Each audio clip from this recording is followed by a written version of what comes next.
We hebben al wat meer mensen, dus nogmaals, we gaan nu beginnen. Welkom bij dit webinar van het heet het beschermen van het Surinaamse bos met satelliettechnologie. En het is georganiseerd door Stichting Groene Groei Suriname in samenwerking met Satelligence. Mijn naam is Gwendolyn Smit en ik zal vandaag uw moderator zijn. Tevens ben ik ook voorzitter van de Stichting Groene Groei Suriname. Suriname en het bos, hoe zit dat? U weet waarschijnlijk natuurlijk dat Suriname al het meest beboste land ter wereld is, met een bosbedekking van ongeveer 63%. Echter, ook in Suriname kampen we met verschillende uitdagingen om die status zo te houden.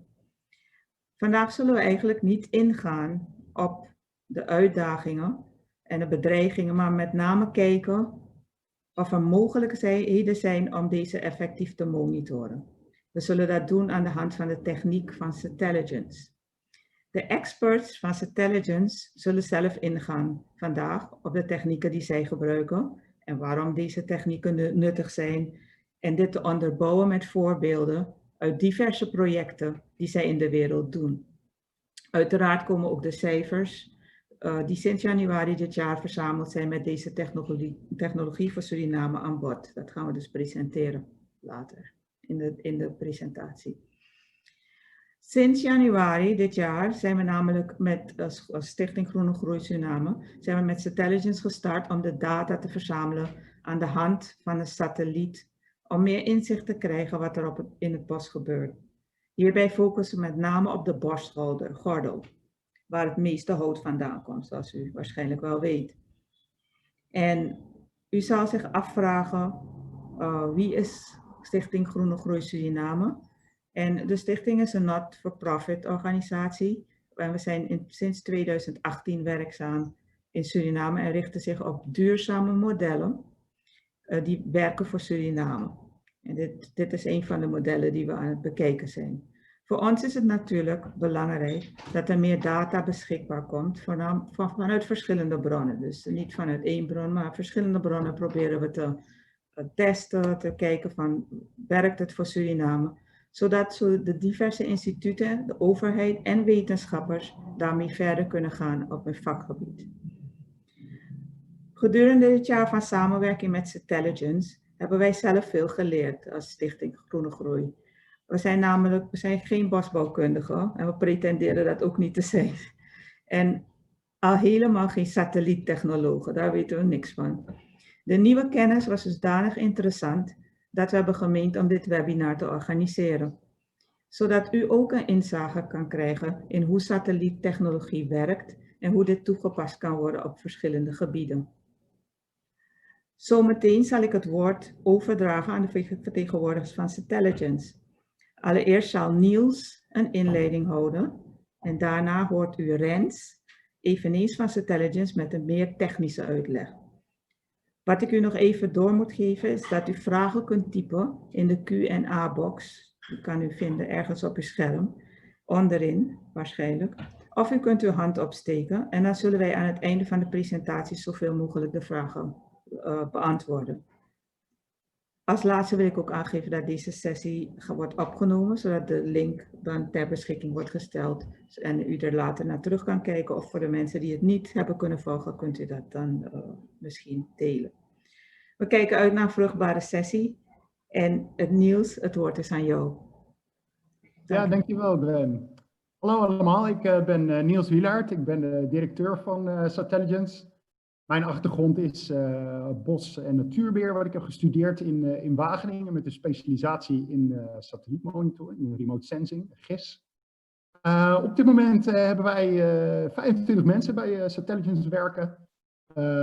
Kantoor in Utrecht, maar we hebben ook mensen in Bolivia, Brazilië, Ghana en Indonesië ter plekke, Tanzania. Wat is ons werk? Wij helpen klanten bij de aanpak van risico's als ontbossing, bosbranden, om duurzamere bos- en landbouwproductie en productieketens, supply chains te bereiken. Daartoe werken we veel samen met het bedrijfsleven, bijvoorbeeld de plantagebedrijven als Wilmar, Moesimas in de palmolie bijvoorbeeld, Steeds meer ook met consumentengoederenbedrijven. Iedereen kent natuurlijk Unilever, Nestlé.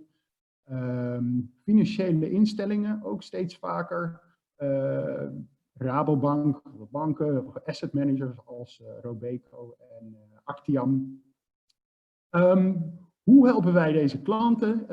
Dat doen we door dagelijks gegevens uit satellietbeelden in de context te plaatsen van lokale informatie. Dus houtkap, concessiegrenzen, of waar zijn de mills waar de palmolie verwerkt wordt, refineries, raffinaderijen, waar zijn kleine boeren, etc. En dit doen we wereldwijd, zo ook in Suriname. In Suriname hebben wij tijdens mijn carrière, ik en mijn collega's al veel gewerkt, komen er ook erg graag. Bijvoorbeeld samengewerkt met veel lokale experts binnen het Guyana Shield Initiative sinds 2007. Met het maken van kaarten van landgebruik, overstromingen, over waterhuishouding, maar ook bossen en ontbossing. In 2010 hebben we samengewerkt lokale experts te ondersteunen van SBB, Celos Narena Tropenbos, Conservation International in het maken van een officiële landgebruikskaart. Destijds in 2010 op basis van nieuwe radarbeelden, een Japanse radar, in combinatie met de veel gebruikte Landsat-satelliet. Mijn collega's hebben ook veel gewerkt in buurland, Guyana, voor de Noorse overheid die daar met Guyana werkt aan een bosmonitoring systeem. De verificatie daarvan hebben we uitgevoerd. En in het andere buurland Brazilië hebben we ook nog veel werken met bedrijven in agribusiness, bijvoorbeeld in de soja, om te monitoren of soja op productie niet leidt tot ontbossing. En dat doen we ook met financiële instellingen. Tot slot denk ik nog even hier wat foto's om te laten zien. Hier helemaal links ben ik ergens in het binnenland bij een houtkapconcessie. Aan de rechterkant ziet u mijn collega Vincent, die bij de verificatie van het bossysteem in Guyana ter plekke in het veld is. En in het midden nog even een kaartje, het voorbeeld van de kaart eigenlijk, die we destijds met de Surinaamse experts samen hebben gemaakt van het landgebruik. Nog één opmerking even naar de samenwerking met Groene Groei Suriname. Deze is er specifiek op gericht om te laten weten van hoe staan de bossen er nu eigenlijk voor? Wat is er afgelopen week veranderd en waar? Met als doel een betere bewustwording en ook de opvolging te kunnen verbeteren. Zie het maar als een soort weerbericht, in dit geval een bosbericht. We pretenderen niet om zeg maar de waarheid in pacht te hebben over accurate arealen, exacte arealen. Dat is meer de taak van de overheid. Goed, over naar onze Head of Data Science, Rens. Wat kan jij ons vertellen over de techniek hierachter? Ja, dankjewel Niels en dankjewel Gwen voor deze introductie. Zoals zowel Gwen en Niels aangaven, ben ik Rens. Ik ben hoofd van Operations en Data Science bij Satelligence.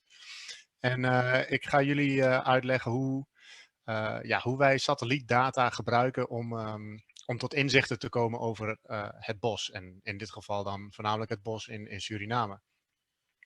We hebben geprobeerd om het ook weer niet te technisch te maken, zodat het wel te volgen is voor iedereen. Maar daarnaast hebben we ook links naar bijvoorbeeld blogposts voor degenen die wel graag nog wat dieper willen duiken in alle technologie die we gebruiken. Dus ja, wat doen we? Ja, we gebruiken eigenlijk een hele reeks aan satellieten die continu rondom de aarde draaien. Deze zijn eigenlijk continu opnames aan het maken van de aarde. En hierdoor kunnen wij dus continu veranderingen waarnemen die op het aardoppervlak plaatsvinden.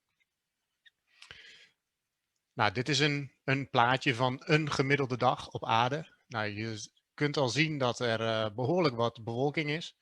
Nou, dit is voornamelijk het geval in de tropische regio's waar wij veel werken. Dus Zuidoost-Azië, Centraal- en West-Afrika en ook Latijns-Amerika. Dus als we kijken naar Latijns Centraal-Amerika en ook Suriname. Nou, en als we toevallig kijken naar waar Suriname ligt, dan zien we dus juist daar ook veel bevolking. Nou, wij bij Satelligence maken we gebruik van verschillende typen satellieten. Eén type satelliet is optisch. En dat is eigenlijk, die werkt ongeveer net zoals je normale fotocamera. Die ziet eigenlijk wat wij met onze ogen zien en daarnaast nog wat extra's. Maar daarnaast gebruiken we ook, zoals Niels net al aangaf, bijvoorbeeld voor de landgebruikskaart van Suriname van 2010, ook radarsatellietbeelden. En radarsatellietbeelden die zenden zelf radarsignalen uit en die vangen ze weer op. En daardoor hebben ze eigenlijk een heel groot voordeel en dat is dat ze door de wolken heen kunnen kijken. Nou, door het gebruik te maken van die optische data, dus de optische satellietdata en de radardata, kunnen we heel nauwkeurig en heel regelmatig eigenlijk zien waar veranderingen plaatsvinden op aarde. Nou, om dat te doen gebruiken wij dus die data, maar we gebruiken daar een aantal methoden voor, technieken. En wij werken veel samen met instituten en NGO's en onderzoeksinstituten, zoals bijvoorbeeld de Universiteit van Wageningen. En met hen hebben we ook een aantal publicaties over de methodes die wij gebruiken. Want wij vinden het belangrijk dat het werk wat we doen, dat het transparant is en dat ook andere mensen kunnen zien hoe wij dingen aanpakken. Dus wij zijn niet zo van het black box principe, dus dat je niet weet wat aan de gang is, maar wij willen graag dat het allemaal openbaar is. Ja, we werken bijvoorbeeld ook samen met de World Resources Institute. Wij helpen hen met het integreren van radardata in de Global Forest Watch tool. En het is natuurlijk een ontzettend veel data waar we het over hebben als we het over globale schaal kijken naar die veranderingen eigenlijk. Dan gaat het om terabytes of petabytes aan data.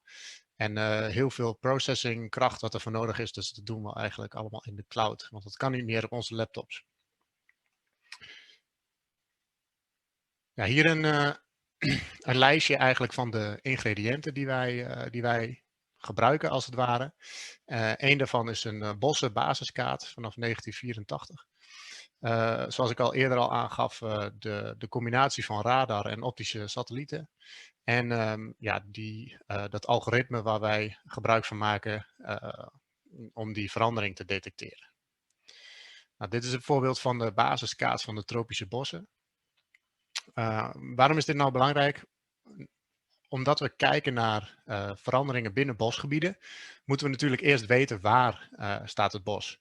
En als we dat niet weten, dan kunnen we ook niet aangeven van waar er iets verandert. En om daar iets dieper op in te gaan, heb ik hier een klein voorbeeldje van een stukje op Sumatra in Indonesië. En hier zie je eigenlijk in donkergroen zie je hier de gebieden wat nog wat bos is, natuurlijk bos. En in lichtgroen zie je de gebieden die wat plantages zijn. En hier gaat het dan voornamelijk om palmolieplantages en plantages voor papier. Hierbovenop, op die groene kleuren zie je rode en oranje kleuren. En dat zijn eigenlijk alle veranderingen die gedetecteerd zijn, in dit geval in 2018 en 2019. Nou, de meeste van deze veranderingen die vinden plaats in het lichtgroene gedeelte. En dat zijn dus geen veranderingen die gerelateerd kunnen worden aan ontbossing. Maar dit zijn plantages die hernieuwd worden of geoogst worden.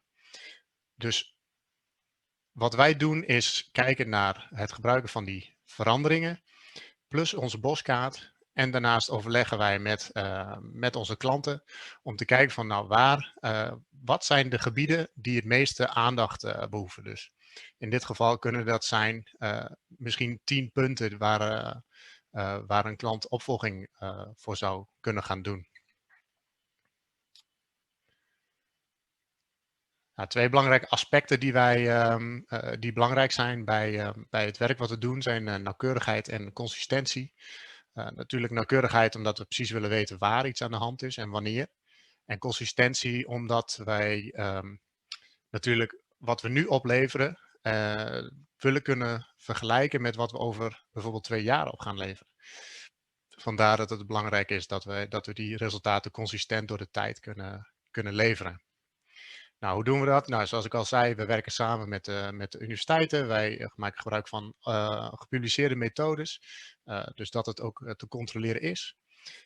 En met die methodes en die algoritmes detecteren wij veranderingen in bosgebieden in near real time. Dus dat wil zeggen bijna live als het ware, met meer dan 95% nauwkeurigheid.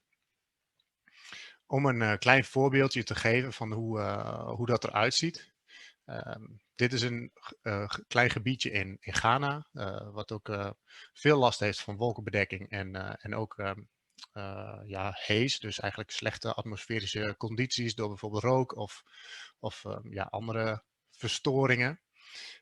Hier hebben we een plaatje van een voorplaatje en dit is eigenlijk een naplaatje. Dus hier zie je, vooral in het midden van het beeld, zie je een groot stuk van het bos wat weg is gehaald. Je ziet een aantal wegen die ontstaan zijn en een paar kleine plukjes hier en daar waar wat bomen zijn gekapt.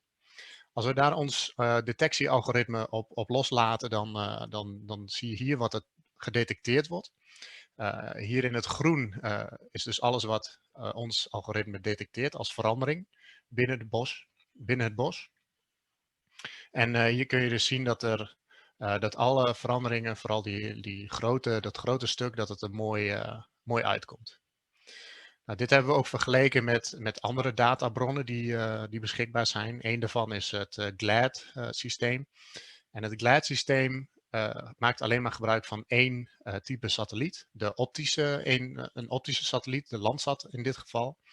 En zij hebben dus heel erg veel last van dat niet alles gedetecteerd wordt. En dat kunnen we hier zien, omdat hier zie je weer de intelligence verandering in het groen met daarbovenop in het oranje de veranderingen die het GLAD-systeem detecteert. Dus dat zijn eigenlijk alleen maar die paar kleine oranje puntjes die te zien zijn. Dus er mist heel veel daar. En we hebben gezien dat het GLAD-systeem in Ghana bijvoorbeeld maar 6% van alle veranderingen detecteert ten opzichte van wat wij detecteren. Dus dat is een behoorlijk verschil. Hier is, als het goed is, een link ergens in jullie scherm ook naar deze blog, die wat dieper ingaat op deze zaken. Nou, hier wat voorbeelden van over de wereld voordat we verder gaan met Suriname. Over hoe dat er dan uitziet. En dit zijn dan voorbeeldjes van die veranderingen. Dus hier weer een voorbeeld en een nabeeld. Voor het voorbeeld staat helemaal links. En het nabeeld staat in het midden. Hier zien we uitbreiding van mijnbouw in Afrika. En in het meest rechte plaatje zie je hoe binnen het bos die veranderingen plaats hebben gevonden. Dus vooral in dit geval 2017 en 2018. Dit voorbeeldje is weer van het stuk waar we net naar keken, dus op Sumatra in Indonesië. En hier zie je heel goed die plantages die elke 7 tot 9 jaar worden geoogst. Waar dus veranderingen van boombedekking zijn die eigenlijk niks te maken hebben met ontbossing. En deze veranderingen zijn, als men geïnteresseerd is in ontbossing, dus niet relevant. Maar hier zijn nog andere dingen aan de hand die wel relevant zijn voor ontbossing. En dat gebeurt bijvoorbeeld in het stuk onderin, waarin dus encroachment plaatsvindt binnen het natuurlijke bos.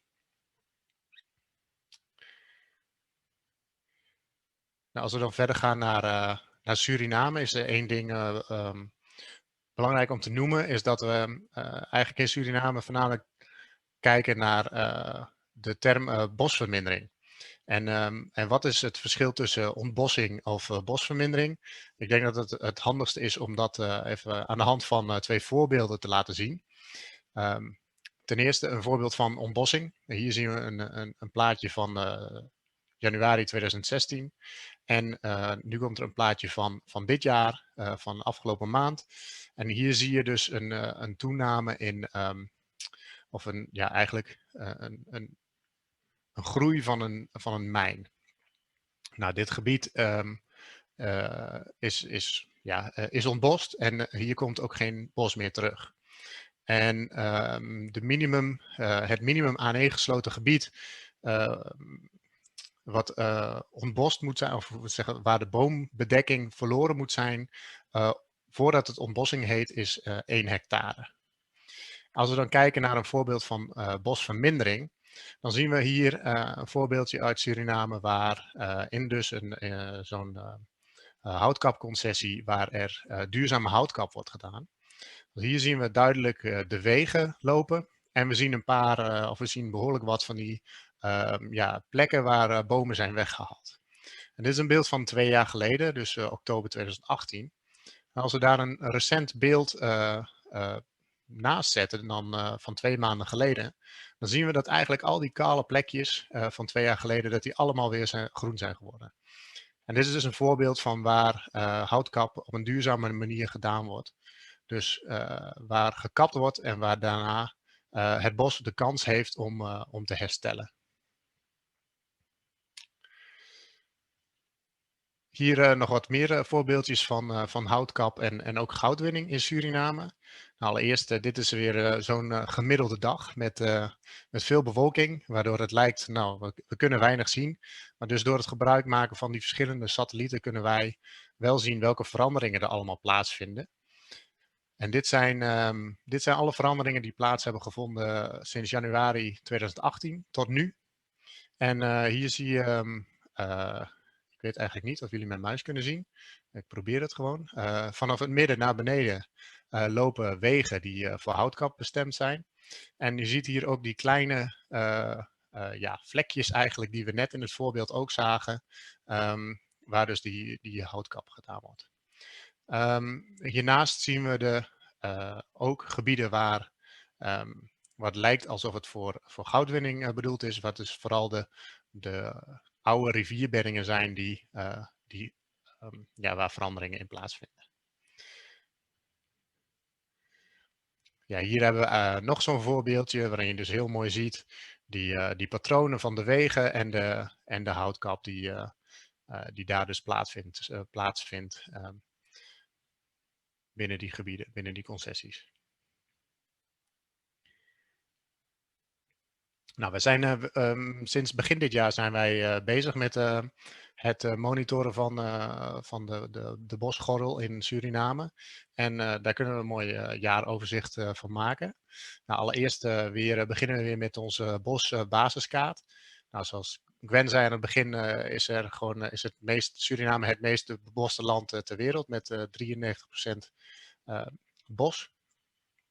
En dat is hier heel goed op te zien. En als we daar nou kijken van welk gebied wij monitoren, dat is hier te zien in de bosgordel. En dit is het gebied met de oranje stippellijn. Dus dat is voornamelijk hier in het noorden. En dit is ook het gebied waar de meeste concessies liggen. Dus de privéconcessies die zijn hier weergegeven in het grijs. En daarnaast hebben we gemeenschapsbossen die weergegeven zijn in het geel. Hier zijn ook nog beschermde gebieden op weergegeven, die zijn donkergroen. Als we dan kijken naar waar onze alerts hebben plaatsgevonden dit jaar, dan ziet dat er zo uit. Nou, de 2 voorbeeldjes die ik net heb laten zien, de animaties, die zijn van net naast, die zijn hier net naast ten westen van het Stuwmeer. En je ziet dat die patronen hier voornamelijk hier te zien zijn en ook hier eigenlijk ten zuidoosten van het meer waar geen bosbouwconcessies zijn. Als we dit dan weergeven om hoeveel gebied gaat het dan en hoe is dat verdeeld door de tijd, dan ziet het er zo uit. We zien eigenlijk een redelijk constante getallen door het jaar heen, maar we zien in september ineens een enorme toename. En we hebben dit ook gezien in onze historische analyse voor 2018 en 2019, waarin eigenlijk hetzelfde het geval was, waar we dus een grote toename zagen in september. Nou, dit heeft te maken met dat het einde van het regenseizoen is en dat er dan dus ook weer voornamelijk het begin is van de houtkap en de mijnbouw. ja, als laatste dezelfde cijfers nog een keer, maar dan als getallen weergegeven en in welke gebieden vinden ze dan plaats. En we zien dat er dan 1190 hectare binnen gemeenschapsbossen is, bijna 1800 hectare in privéconcessies, 91 hectare in beschermd gebied en 4731 hectare in overige gebieden.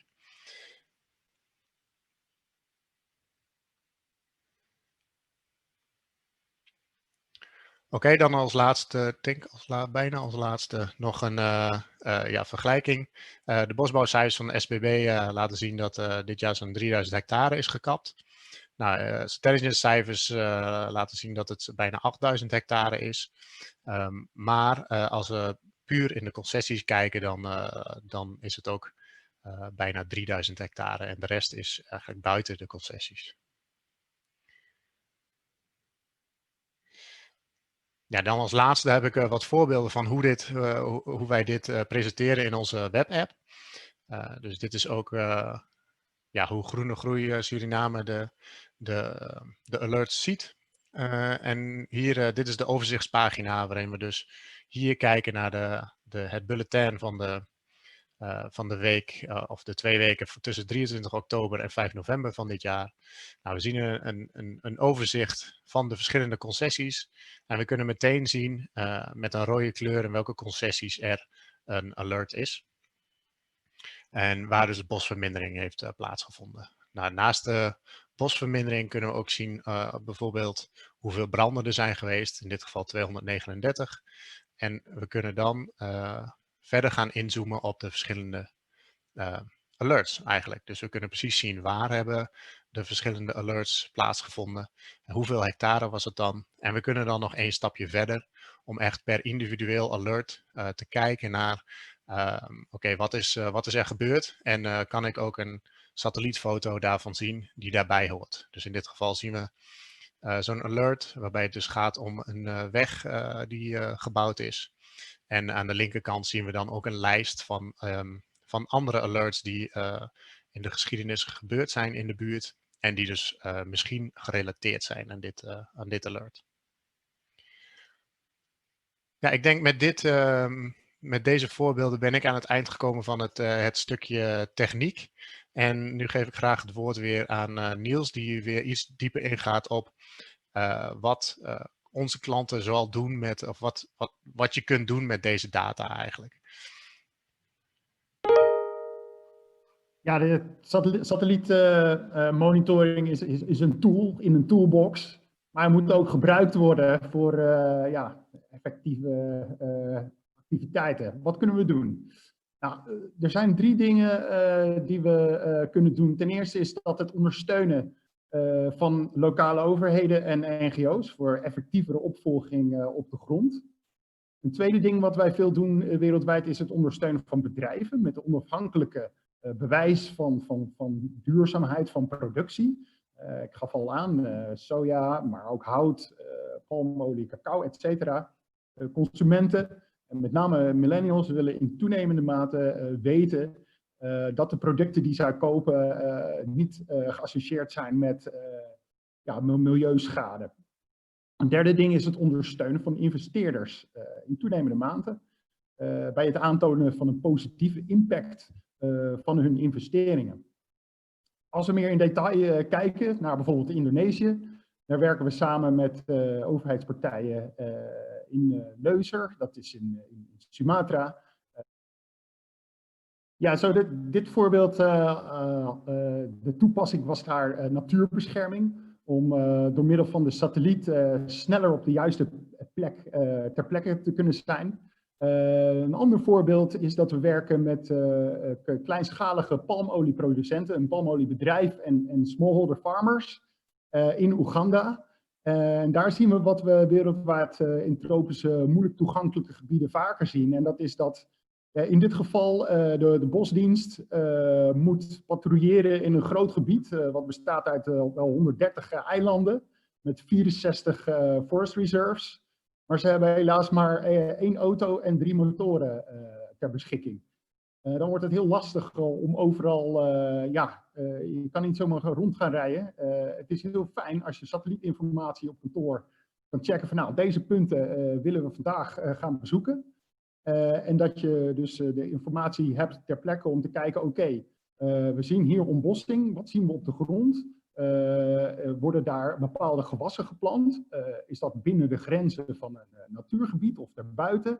En welke acties moeten er genomen worden om die situatie op te lossen? Dus ja, effectiever patrouilleren, maar ook betere plannen kunnen maken om de ontbossing tegen te gaan. Het laatste voorbeeld is nog hoe wij werken met andere bedrijven in verduurzaming. Bijvoorbeeld als we een koekjes- en chocoladeproducent als Mondelez bijvoorbeeld. Met hen werken we aan transparant maken van al hun toeleveranciers. Waar komt de palmolie of cacao vandaan? Voor een leverancier is het heel fijn dat we alerts, zeg maar, dus die we ook al, de punten die we net hebben laten zien, met een hoog risico kunnen vastleggen als een klachtenkwestie. Dat noemen ze een grievance. En dat betekent van, oké, qua duurzaamheid is op deze locatie is er iets aan de hand. Dit moeten we met onze leveranciers gaan bespreken.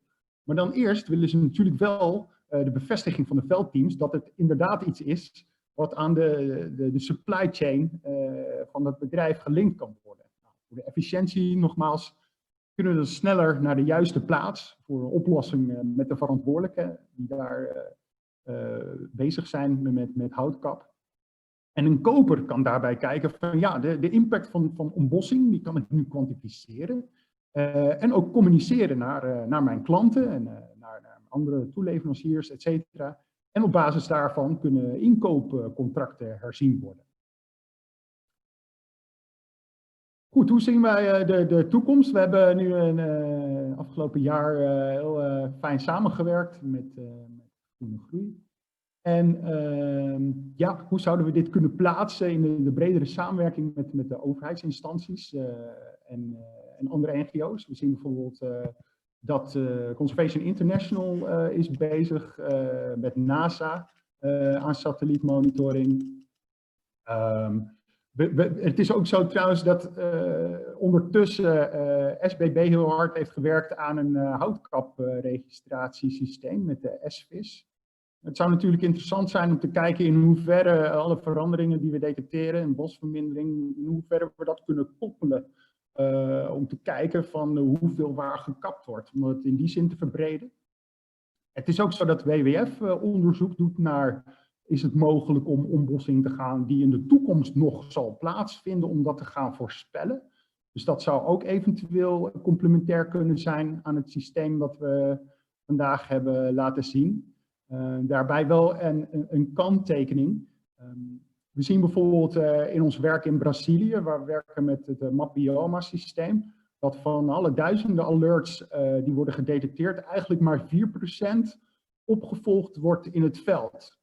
Dus naar onze mening zou het vooral goed zijn om eerst goed te kijken wat weten we al, wat kunnen we al zien met die satellietinformatie zoals vandaag gezien. En hoe kunnen we daarbij helpen om de implementatie op de grond, de opvolging, om die beter te organiseren. Ik denk dat daar ook, de controle op de grond, dat daar ook veel aandacht voor moet komen. Ja, al met al, om af te ronden, denk ik dat we hebben aangetoond dat we nu op wekelijkse basis kunnen volgen wat waar gebeurt, als ware het een weerbericht, zoals we zeiden. En dat dit kan helpen bij een grotere bewustwording. We hebben ook gezien dat er van alles plaatsvindt binnen de houtconcessies, maar dat er ook een heleboel gebeurt in mijnbouwgebieden. Ja, het zijn publiekbaar beschikbare tools die de wereld kunnen helpen om vertrouwen te hebben in de houtproductie en andere productie die aan de orde is. Bos moet daar natuurlijk wel weer jaren voor met rust worden gelaten. Maar ook dat kunnen we met de satelliet zien. Ja, laten we het daar even bij houden en kijken welke vragen we hebben vanuit het publiek.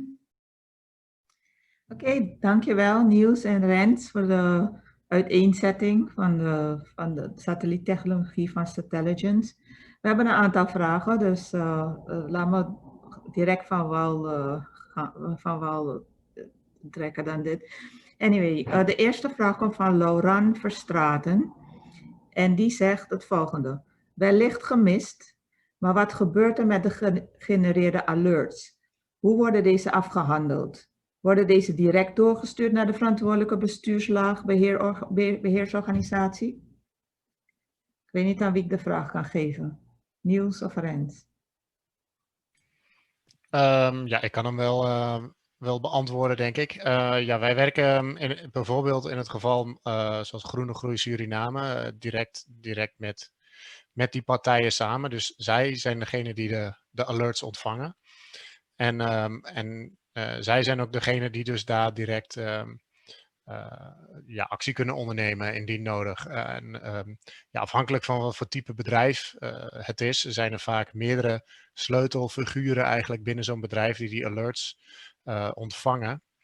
En ja, die mensen hebben eigenlijk direct toegang tot de applicatie en tot al die alerts. En ze kunnen wanneer ze willen eigenlijk kijken naar waar de meest relevante veranderingen plaatsvinden eigenlijk. En misschien kan ik daar ook bij aanvullen dat wij dus als Groene Groei Suriname hebben de toegang tot de Satelligence portal, om het maar zo te zeggen. Hebben we dus die toegang hebben we geshared met de overheidsinstanties en ook met andere groene organisaties, zodat mensen er gewoon in konden gaan of nog steeds in kunnen gaan en kunnen kijken wat er gebeurt. Dus dat is hoe wij het hebben aangepakt. En dit was voor ons ook een test om te kijken als dit model zou kunnen werken voor Suriname. Dus misschien is dat aanvullend. Oké, dan wil ik naar de volgende vraag. Die komt van Christio Wijnhart. En Christio vraagt, hoe verdwijnt er bos in beschermde gebieden?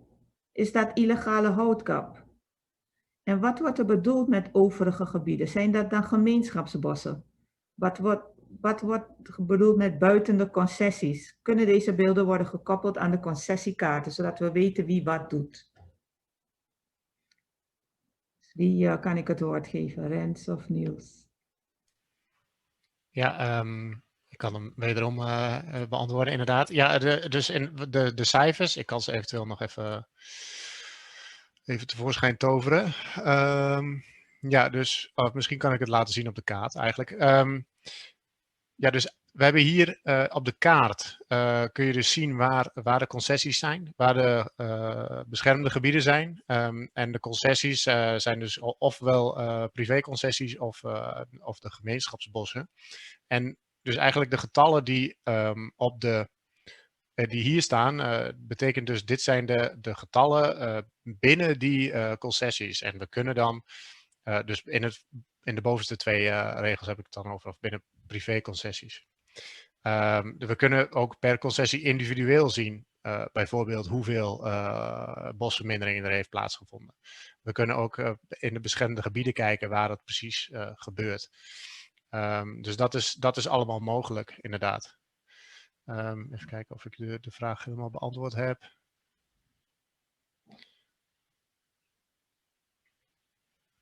Ja, dus buiten de concessies is eigenlijk, of overig, is in principe alles wat dus niet binnen die eerste 3 categorieën valt. Dus buiten gemeenschapsbossen, buiten privéconcessies en buiten beschermd gebied. Maar dit zou in andere type concessies kunnen zijn, bijvoorbeeld. Oké, dat is duidelijk. Misschien nog op te merken daarbij, is dat mijnbouw ook binnen concessies kan plaatsvinden. Dus waar het door komt, dat is ook wel heel belangrijk om dat vast te stellen. En ja, wij hopen dat deze informatie daar ook meer duidelijkheid in verschaft en wat daarmee te doen. Oké. Ik hoop dat Christio content is met het antwoord. En ondertussen gaan we horen het wel als dat niet zo is, maar ondertussen gaan we door naar de volgende. En dat is Olaf Banki. En Olaf vraagt, is het jullie indruk dat de boskap in Oost-Suriname tussen Brokkepondo en Marowijnen is toegenomen de laatste tijd?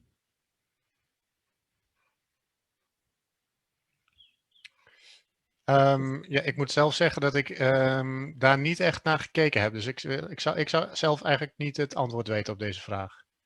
Ja, dat komt eigenlijk omdat we die data, hè, de data is er natuurlijk. Dus die zouden we even moeten analyseren en dan kunnen we na deze webinar daar wel iets over zeggen. Het punt was meer dat wat we vandaag wilden laten zien is meer het soort van bossenbericht. Waar we heel snel bij kunnen zeggen van waar iets aan de hand is. Wat we ook veel doen voor bedrijven is meer een managementgerichte rapportage waar we bijvoorbeeld sinds 2015, wat die bedrijven veel gebruiken, als benchmark kunnen laten zien hoeveel hectare er exact is om bos en of dat meer of minder wordt, of dat hetzelfde blijkt. Dus dat soort type rapportage hebben we vandaag niet laten zien, maar dat is natuurlijk iets wat we ook doen. Ja, oké, dankjewel. Dan hebben we nog een vraag van Lauran Verstraeten. En die vraagt, hoe strookt jullie data met die van de concurrerende partijen, ofwel overheidsinstituten? In terms of nauwkeurigheid, vraagt hij, verschillen in resultaten, verschillen in methodiek. Ja, ik denk dat van de methodiek, daar kan Rens iets over zeggen, maar ja, wij zien dus, zoals ik aan het begin zei, niet andere partijen als concurrenten. Het is meer dat het gaat om de bewustwording, en dat wou ik heel duidelijk zeggen, van als we het hebben over de exacte arealen, dan gaat het ook meer over de administratieve kant van het verhaal, en dat is puur de rol van de overheid. Maar in verschillende landen werken we ook met de overheid om hen te versterken met nieuwe radartechnieken bijvoorbeeld. Zoals dat hier ook in Suriname het geval kan zijn. En daar zien we graag naar uit. Ik denk dat de type data dat we gebruiken, dus de publiek beschikbare informatie van de Sentinel-satellieten, die bieden een detailniveau van 10 meter. Met specifieke techniek brengen wij dat naar 7 meter detail. Dus we gebruiken verschillende bronnen. Maar een groot deel van die bronnen, juist omdat ze vrij beschikbaar zijn dezelfde bronnen als die overheidspartijen gebruiken. En dan zit het verschil met name in de machine learning die wij toepassen en het grootschalig kunnen verwerken in de cloud.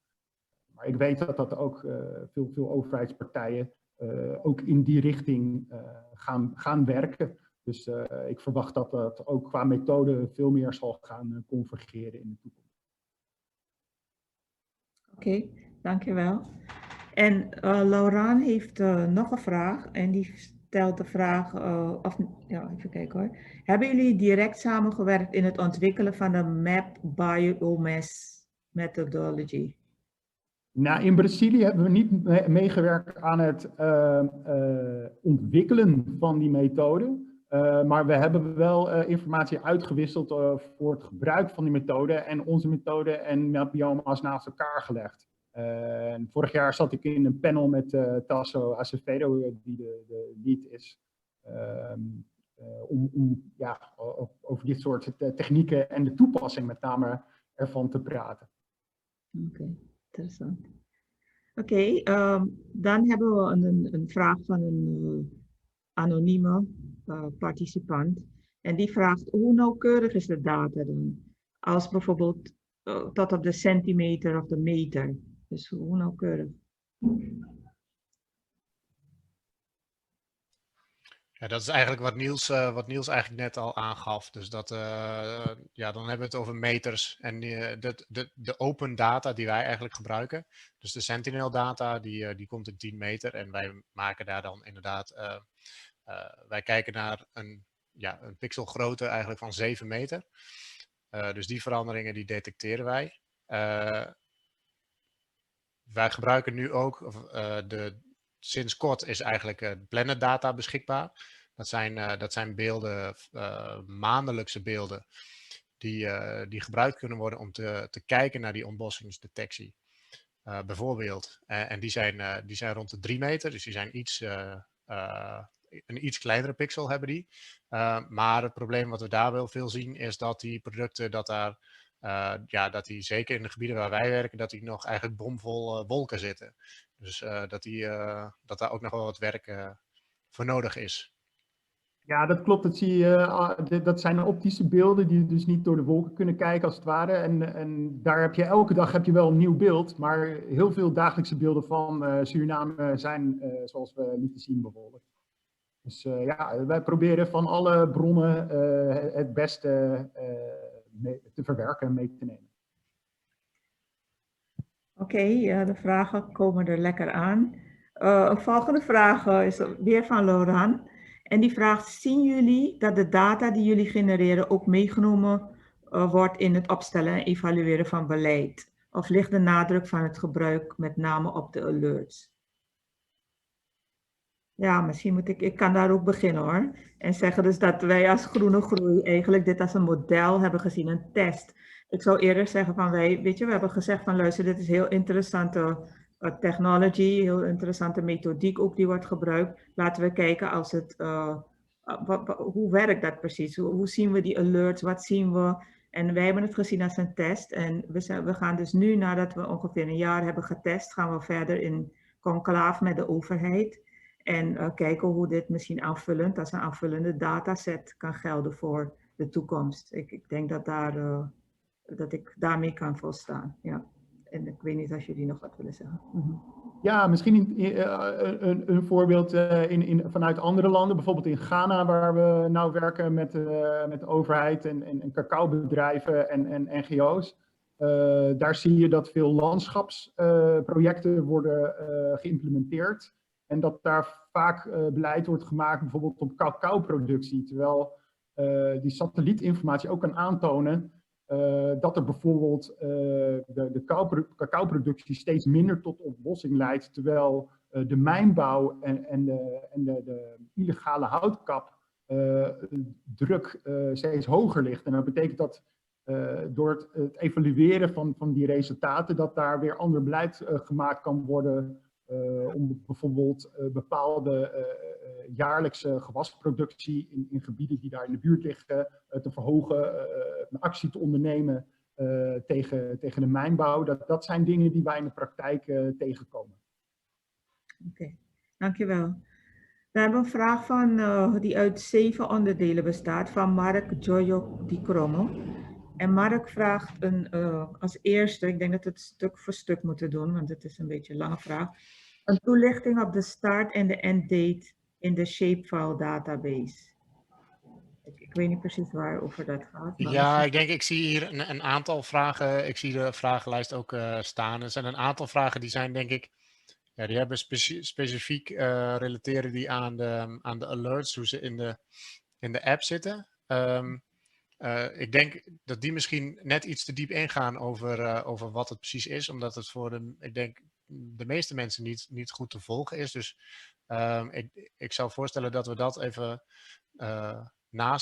of later even kunnen doen via bijvoorbeeld e-mail.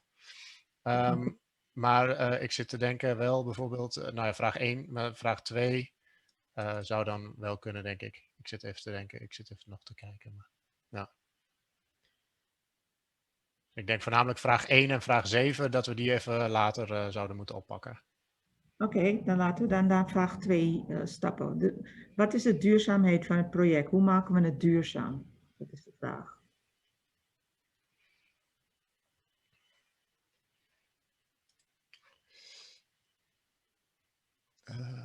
Ja, ik weet niet, is het misschien iets voor jou, Gwen? Mijn terrein, hè?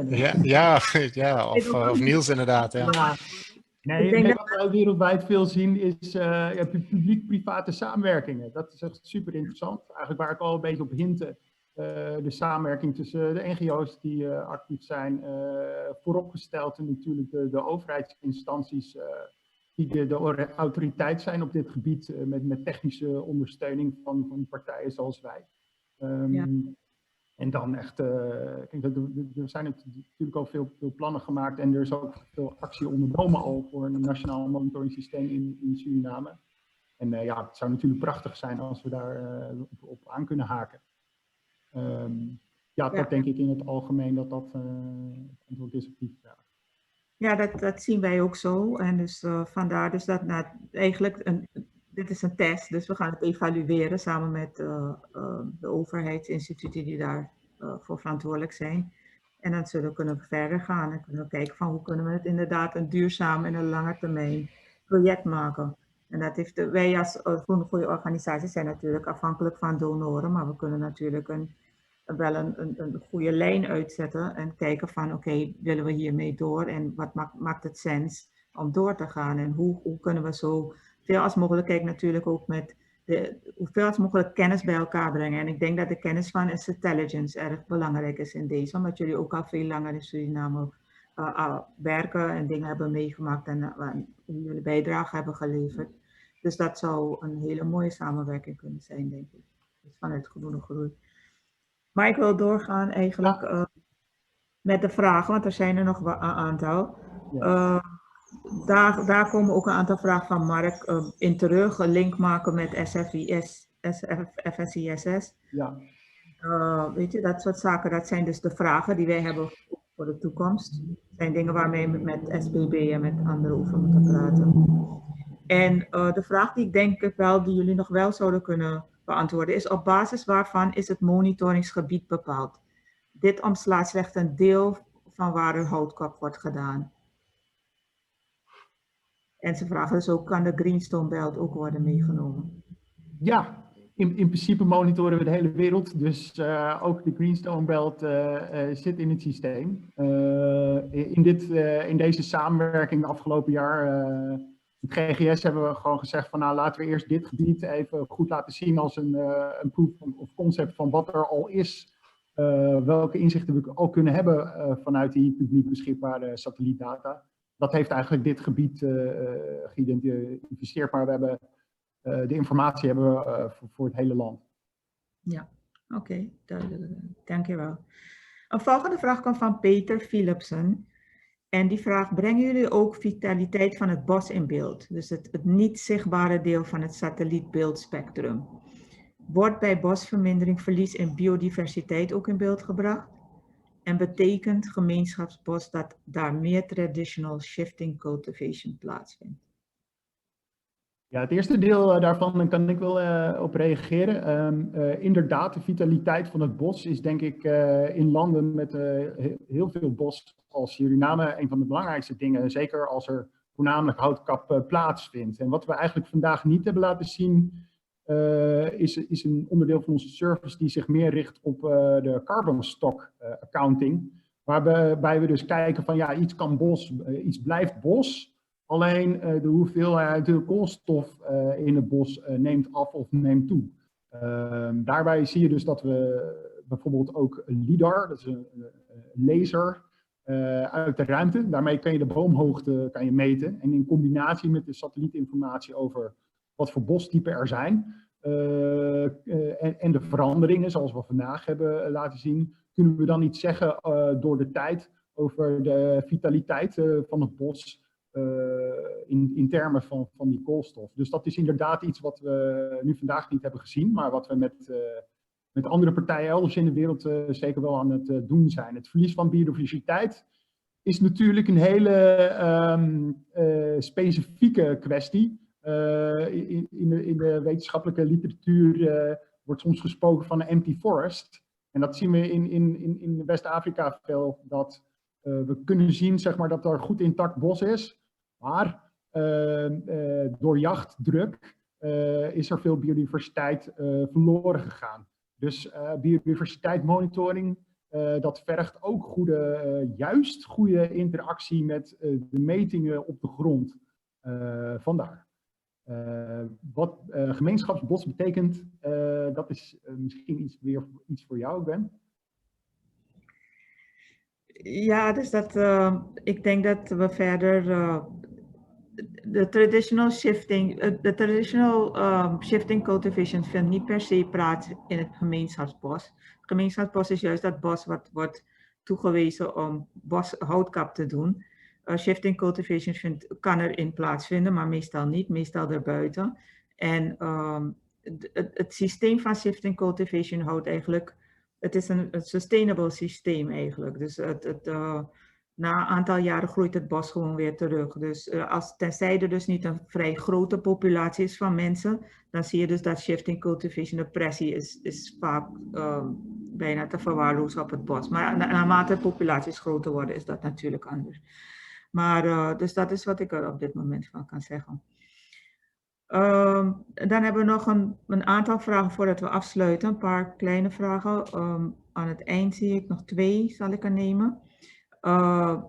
We hebben van Wilbert van Rooij, die zegt complimenten voor een mooie webapplicatie.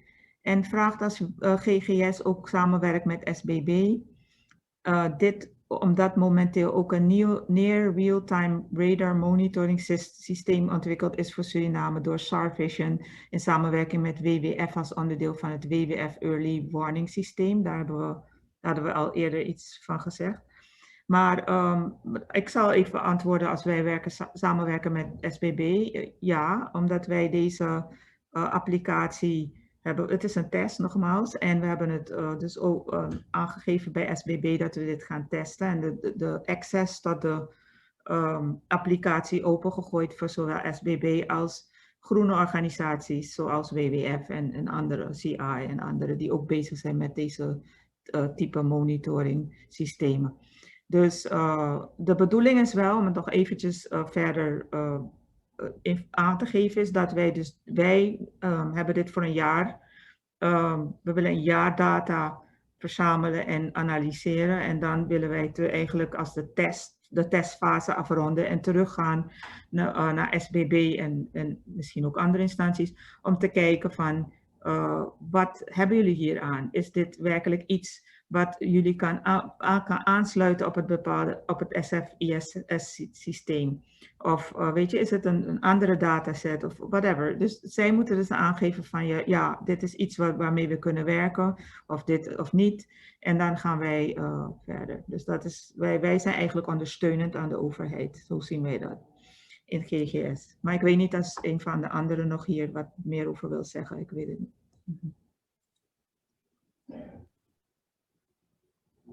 Helder. Ja, goed. Oké, dan gaan we naar de laatste vraag. En dat is Mark Joyo Di Cromo. Die wil graag een nadere toelichting. De ontbossing SBB-data van 3000 hectare voor jaar 2020. Waar kan ik dat terugvinden?